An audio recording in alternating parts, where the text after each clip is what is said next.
All Israel radio station menashe program hun anile to news sole to angvoin hi October ni somni ni to ama saberin news tha hi omlova tunlai ra la ni wanghian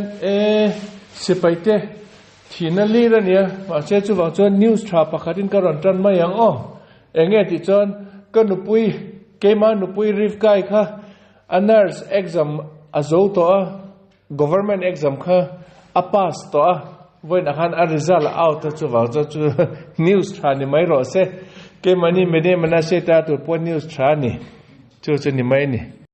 chu so in ni mina khai wang doi thlak takin se pai pakhat ama hi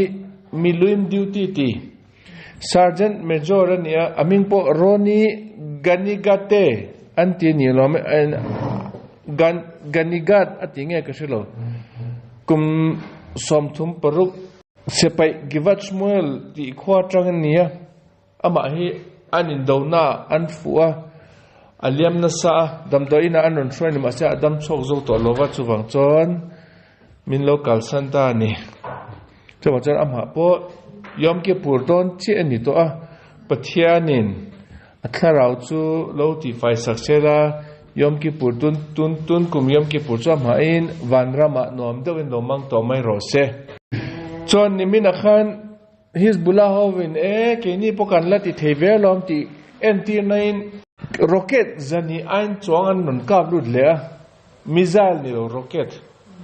atrenchu Haifa atrenchu Akko atrenchu Kiryat Shmone atrenchu Tzfat hetian an kap veka Haifa chon mi parukan liama Asiris chon omvak lova alom ama Tzfata po khochunga pani pathumatla chon kan wang le je chu Tzfata chon in pakhat po direct na fu in nei tu te chu an lo tlan chok veka chon ke mani benem ne sheon po an lo cha inani chu an lo in chon chok zo vek to chu wang chon tuma an fulova alom amani ma se aboy omber chu Kiryat Shmone anti khoa hian aboy omber achan chu hey nupan pakhat an uinen walking an kalai takin direct and rocket in an fu ani ome an fun an pan inin an thita an ming chu ami pa chu Dvir Sharvid antia anupui chu Revital Yehud antia chu alo wang doitlak big je chu apasalba Dvir Sharvid anti hi ke mani kho kirat arba honi chu ete khot omrangania ateuda jud ID card apo address la kirat arba tin laziak renga Kiryat Shmone akhan na thokna tha amu wang khan ain chona mase ID card khala thak lovani chuwang chon ta hian an phumdon ani chu voina hian ani om takani ka hret danin khai an mani pani po pathianin an tharau chu notification mani po abula am turin lo lalut to mai ro se chon nimina khan hey khadera anti khoa musulman miswal pakhatin scooterin an planin bulletproof vest havea achunga chon jacket aha chon silai chu keng lon ma se chem lian puron kengin konga mi kalta phorkha ahan vit mai ni chu mi parukha avidliama pakha chu serious tewa chon hey civilian ho silai nei tu ho hian an kap tluan ma se an that lo ni an that ngam lo chu lom abo ang everything an tha ngam lo na that nge se Supreme Court atangin tunge akap lum khatin an ron jong chok nga chon an man le mai don ani chuwang chon an ke che kha ake kha an kap sak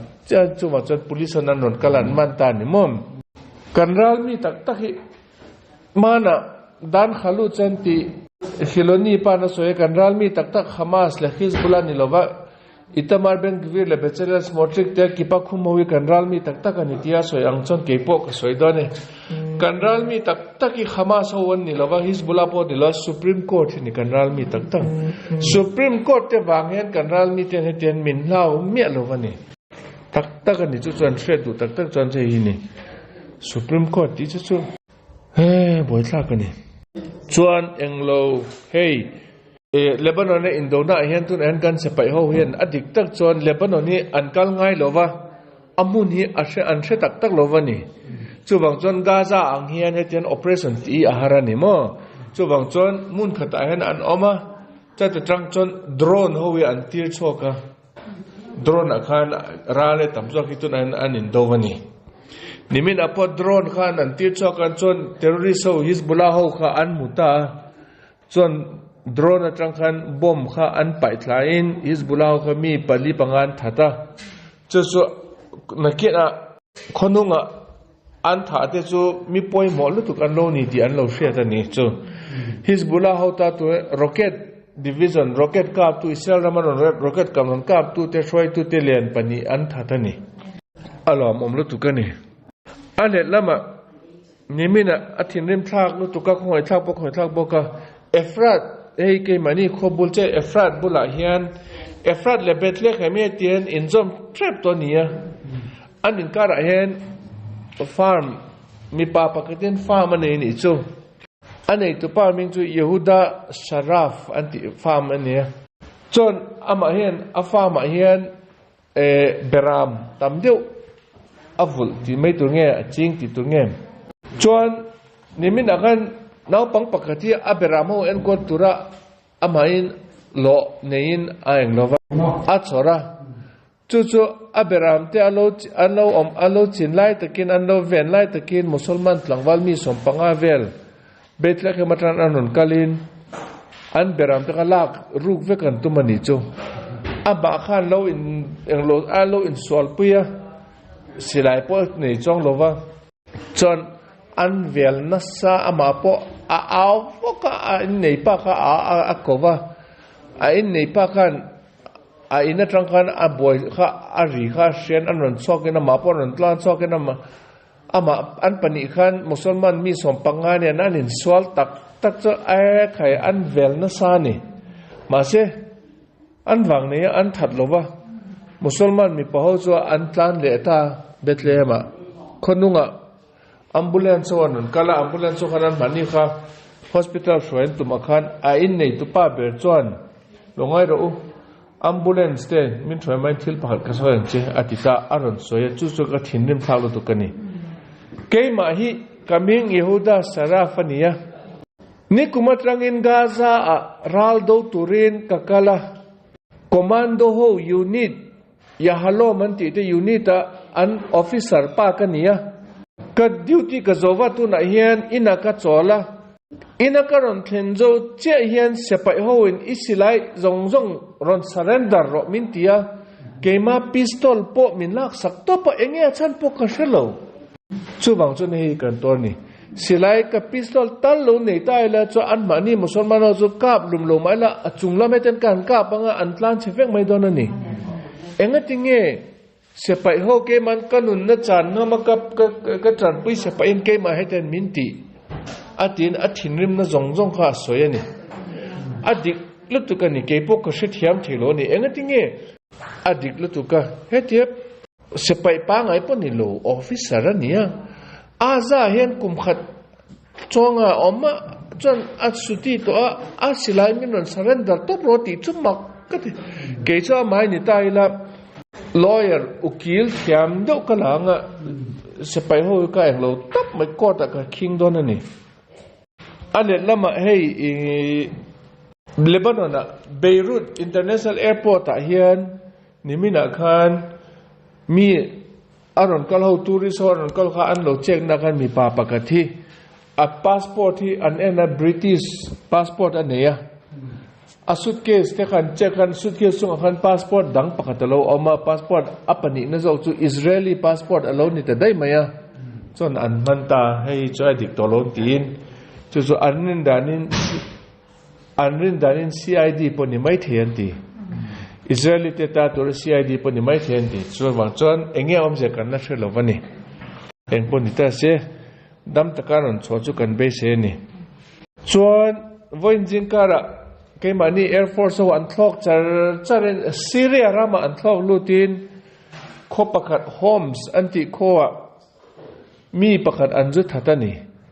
an tha pa chu tu nge ti chuan Hezbollah te intelligence officer pa an thatani a tha thalu tu ke mani CID intelligence a chaka an kalna zongjong an traffic ngalani a tha chuan voin jingkar nimin jana tui puisan chunga englo thlona UAV an ti thlona lian pui pani an ron thlok lut le Yemen atangin chuzuke mani se pai hoin an muin an lokap thlata ti alom ome tui puisan chunga chuan om le ta ni cham chuan entio nimina khan cinema ang mai an ti musalman te kho pakhat oma terrorist tam deuh an omna aming chu balata an te balata refugee camp an te refugee camp poni lova kholian puyan ni to ni musalman terrorist an tam lutukani nimina khan enge lo omta an motor an khotang motor an khotang chok tur kong khan motor kha khat veka traffic jam angang khatan omlai takhan motor pakatangin mi palian ron chokin machine gun an ron kengin motor pakat bulahan an kala a motor tene na khan an window ka heten akhutin an kika an hong to tia an mani po enge niang tia non khan achunga opteng heten an enin an enzo chakana machine gun akhan an panga kan an kaplum tok mai ni achunga chon tlangwal pangan lo thua musalman ho akap te poso musalman bokania engem jetin adang ho khan video ten lo lam makan til to ke musalman hirania tu na hen enge ni na cho anron fen chen ta hei da aturu ka ti ni an kap lum te chu terrorist wan nia Israel ramaron kala khoila nge an chelowa natane nge khoila nge kala heten mi du kap turen non kala nia ma se an mani lo danga lo kap lum te chu juda ho CID ho ni an mani chu musalman angen anin thoma an in chei an mel te pa musalman angen an siam feka engma anin thawna omlovina no mani an mani hi ke mani eten Mr. Ravim an ti da Mistara ti chu police ti na nia Aravim ti chu Arab ti na nia Arab ho jing ahen an cheng top mai ni CID an nia Arab angin anin che trong po Arab ang chen an tronga an kum right de on an mani atang information te intelligence kan dong na saberani chu athen chu khai an lut thuk lut tukin musalman mei che po anin anu puinan lo la top ti te po no mani an mani chon tunap to riso hey mi thaturon chok te chon nimin asan an mani in chok ani cho lo kam lum te chon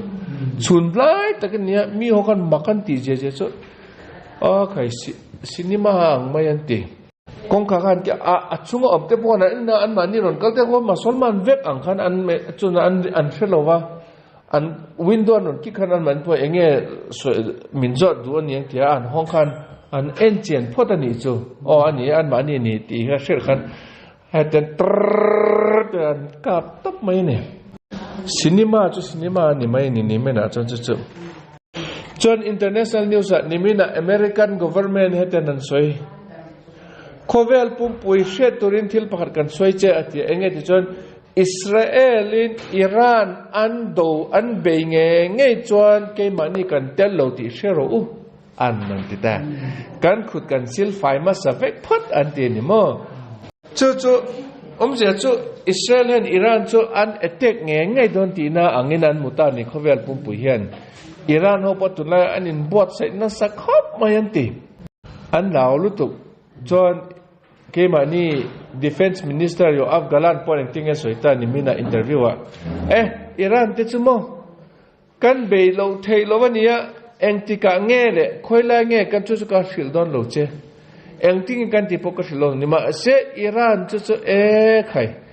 kan shem na sa don ati ni mina kan engti chenga kan ti ran chu America ho atel lo chan athalu tukati America ke mani kan tel lo kan tel du lo ti ke mani ta tun athazok America ho an tel chon han manin he ti na sa su he ti se min eng lo renga an manin tel lo chan zalen te win kan ti the do na anuam lo tuk do na ne ti zok ni mom chon ka soi reng kha hurricane klipui ro pui Milton an ti khan ni mina voin jan ayan alu to Florida alu te ni ma se an wang nei khop maya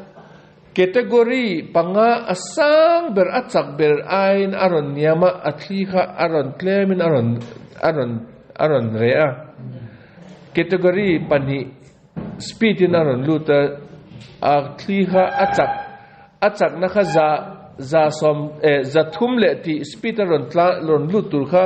za som red vela chaw aron luta mase thila ti ala ti chenna sallut tukanti chon clip hete virani hete non lutania ka khan tui kha te nan non thok lut kha Florida kho khan tui kha fit som pani vela hete nan non aron sangan ti kho pui chung kha ten tui ang yan an ommai ni Atlantis anti khonui man lai an soi khan ang mai ta ni so mase voi na hen claimin tui kha an rele tu kha an be se yamo chon million pani velitun an electric lovin in pot tui khat pekina noma chon mi pot tam deu an thi to a ma se athiza che chu American government kan la soi theilo azo huna tui are huna thadeun kan englo huna operation kan ti englo mi tran puina tu operation kan ti huna kan ron soi thei chawang an ti ni tuna kan lo soi du lo wan ti ni a tha tho chu po chu John ento makturin Canada rama police awin mecha pakatan mana heminu hi miswal lutukalo niya sa pawin hetian an soy ni an mani ang hawi engne ti John serial killer an ti ni mi that ringot tura achan po lo engma englo ti sol po sola po nei lo mi tha atui ringrop hi alo niya ni thum sung a hen mi pa pathuma thadani a thate po cho ama shen mel shet fekani chon an wang ne ya police khan an security camera khan amel khan lo muin chon an man chok tamala jail an data ni mo amak lutuk chon entel tu na hian thil mak deu Russia le Ukraine in do na hian Russian ho se paite hi tu na Ukraine indo turin tu tenge kal Russia ta turin North Korea te sa paite an kala ni tu na hian an tamlo tu kan ti khai North Korea te dictator pa Kim Jong Un a je angai na amlo lu tu kan Putin a hen abum zo vekani engtinge mana khan thani thathuma khan Putin hi North Korea zukala John thian thalu tuk ang khanan in bek pui hetien agreement khachi san khan ti ta in tran pui to na tu khan hetien agreement pakhat an siam chu Putin in alo Putin a plan ania ka boy chon ram dang nen boy na kan chen nang mani min tran pui tur chu teng bok chan nang mani po boy na in ne chan ke man kan ron tran pui tur tin an in be fel vekta ni North Korea chu tu nge an mani indo pui tur tu ma indo pui tur rom lo wani South Korea chu nam tha nia North Korea anga cho ma se South Korea ho chon an do don lo wani North Korea chu ma se Russia chu Ukraine nen indo renga ne tu na chon Russia chon se pai tur poi an khovel an jong na sa an mu zo to lo wani tu na chon an wang ne North Korea changi ne tian Putin na chon Kim Jong Un ne na kan in bek fel na khai le threm a boy zo in tran pui tur ka ti kha ko boy le tu to ise pa ho mi ran perwatia alo thelo tu na zan se pa ho Russia Ukraine do turin an kala an cher thei khop maya North Korea chu ram re thei lu tu kan an mani ram thot chuak product hi an nei vak lova an se pa te pa an choi te pa khai aku ngai tha kan ni zo kan an cher lu tu an soi dan chon fiam thun an soi North Korea en mi pakhat che thau deu an omanti chu tu nge ti chan an soi tu pa Kim Jong Un che ya thau ni adangi mi thau tu ri mu tu rom lo wanti ama hen an nam an mi te jong ei tu ra ei zo vek to an ti ni chon report thadeu pakhat oma Burma ho tu na hen report a hian an chapai tu na government dictatorship de wo khau de government vo tu government Burma te chapai te hi an tlu trap to anti underground group ya tam lu tu ka som hi ein chong underground group in an mani an dovani mun tina an do wa chu wang chon an mani po sepai tur po an mu zo to lova an sepai te po thiniam lu tuk to chu an sepai te la om shin shin te poi ral do pe to lova ni an tu trap to ni Burma government chu khove la pa tu man an mani tran pui an tum lova Russia le China che hian an tran pui claim in an tran pui no se Russia chu tu ma tran pui thei din mun ni om lova tu na hian chawang jan an lu trap ton ti a thalu tu ka ni chon an te England a hian England ram a hian auction house pakatoma auction ti chu ke manin grand sale kan ti hi man lai kan ti trin he te Christmas vela in englo nain in ti lim nain num nula ho ven handkerchief te kan siama tu nge lei du pakarin cheng somin ka leyang ti dan cheng som voi khat tung voi ni tung te pakatin som nin ka leyang ati te grand sale ang hi he tiang company oma thil to deu te an thar thina ni mi house ho ne na ni mina khan England an mani he tiang grand sale an ti nan enge thalan tum amak lu tum an thal tum chu Nagaland naga te mi pakhat aru ti mai tu nge alu enge nang ni 20 ti hei amai askale alu ru lui do kumzani ai lui to chu abenga hian ta hen loi ki lian pui pani ne he ten zom chu khoi tan lang e pokat lo Nagaland mi ni ti chu chenga chu salan tu mani chu khai Nagaland government share ta khan an thinrim lu tu kena za tha lu tu min ti zakatin England khan phone England government ta kan phone India government an phone chon lo ti me su tin chon an thal to lo vani mo athlak poka mu internet ta karon nei chu mule Nagaland ho ne ten an ti duwa connect ti te hian anral mi ten tha chon alu ru hi thadon an sil fine an ina hian decoration in an dazel chu hetiang hian loi ki te sel ki te nen hetian an thade win decoration chu England a alo omani omne a pakhatin a lo le chu a lei du kha tam deuh mi kha lo om to ma se tu na chon an le the to lo ni chu khai mak deuh ni an nom long thi nu hetian i ru hetian mi le tu ran do chok mai chu khai chon India rama wang doi thlak takin India mi te jinga ka za ber pola pakhat nimina khan athita aming chu Ratan Tata company aron din tu pai mo nimina athita ni kumsom red paruk nge sari nge zaka athita ni mo India ram pum puin tu nen ro pui dewin ama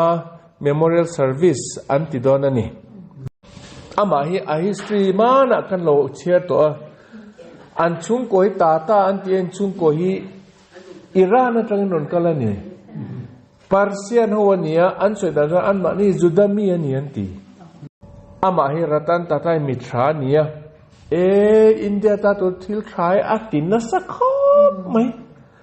me chho ta to point cancer in en kol na tur center hi mun engzang ya India rama ahonga chon tata ti poi ama minga niamo khovel pu poi kan set fit to mai ni truck len hi tata kan ti mai to ni tu na chon ama wang ani chon sports and khilte po tata sports tata englo mi now pa ho sports tiam ho po training ti na po atia mi chalu tu kani ama cho ui omani oi om mi singani pase adam zo to lovani chu ni mai ani chon Manipura tuna hian kuki ho nen in do pui to rom to lova tribal mete ho le mete ho tunai an boina santi tuna hian NTO an chief minister Biren Singh hi arambai tengolanti te terrorist group ter thoi tu len beramania an mani an inti thei em atun hian Manipura mete ho terrorist group hi underground group an tama Pripak ti te ma PLA ti te ma NSCN UNLF ti te ma thil chi than than an amani an mani nen en ke mani thunoin umro u in omlo chan kan that vek don che an ti ta chon tun a hen an ron boy tran le ta chu ti chu ni chan ke ni po independent kan niang ti in underground group than khan an du lovani cho wang chon an in englo tak don an ti nakin achan anon indo tak tak angan ti ni mo a thamai ro se o chu chu ni to a e nakina hun rem changa hei nak tu khi yom ki purani to sabani a halakha ati dan tu thadewin karon soyang che o engpon ita se voina si urju soi solam chan pathian min ngai dam je soi fuam chuan kan unaute sapai ho jong ral do hong jong khoila ya po India ma po more apo Burma po Mizoram Bangladesh te po an omna jong an ral do na jong pathian lo tran pu jel se Israel ram po chuan adam lo na so jong po anon dam cho nge na thurin pathian in voina kan thil soi jong le kan di na jong le kan trong dai na jong milo san sak je ro se